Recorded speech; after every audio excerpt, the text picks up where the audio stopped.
I'm Zim, and you're listening to the Helpful Photographer Podcast in collaboration with New York City Photo Safari. To register for a safari, please visit newyorkcityphotosafari.com. Today, I want to talk about a question I get a lot. Should you use the LCD screen on the back of your camera or stick with the viewfinder? For a while now, there's been a trend where bloggers would adamantly tell you never to use the LCD screen.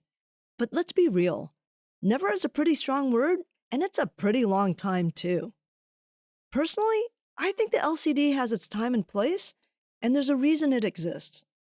The problem is, if you're using the LCD screen to shoot with and you have a DSLR, it can be a bit tricky. There can be a noticeable shutter lag, which means you press the button and then it fires.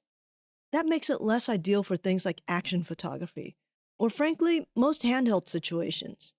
But if you can anticipate the lag, or are in a situation where you couldn't use the viewfinder, it's still a really good tool.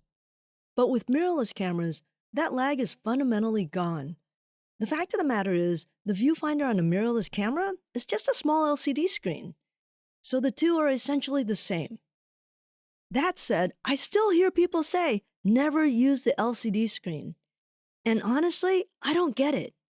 Here's where I think the LCD is really helpful. When you're shooting at weird angles. I'm not the tallest person, 5'4" to be exact.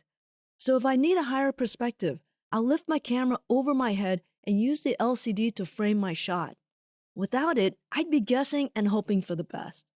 Tight and awkward spaces are also where the LCD can be critical. Sometimes I need to squeeze my camera into a small opening or get to a really low-angle shot, and using the LCD lets me see what I'm shooting without having to physically contort myself, or just simply guess. And lastly, video. If you're shooting video, the LCD is usually your only option, so it's a no-brainer. Having said all of this, let me tell you why I still prefer to use the viewfinder most of the time. First, it's a lot easier to stabilize the camera when it's pressed against your face. Your hands naturally shake more when they're outstretched in front of your body, especially if you're using a heavy lens. Holding the camera up like that for extended periods? Forget it. My arms would be toast. Another challenge with the LCD is glare.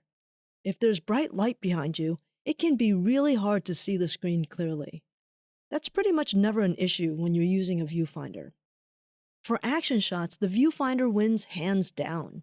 Having the camera close to my face makes it easier to track moving objects smoothly. Now, here's an interesting twist. Contrary to popular belief, using the electronic viewfinder on a mirrorless system actually drains your battery faster than the big LCD on the back of your camera. Crazy, right? That's because the viewfinder has higher resolution and requires more power. So if you're shooting in a situation where battery life is critical, that's a point in favor of the LCD. All in all, my advice is to use what works for you. The LCD is a fantastic tool when you need it, but for most of my shooting, the viewfinder is my go-to. I hope that clears things up. Until next time, keep on shooting.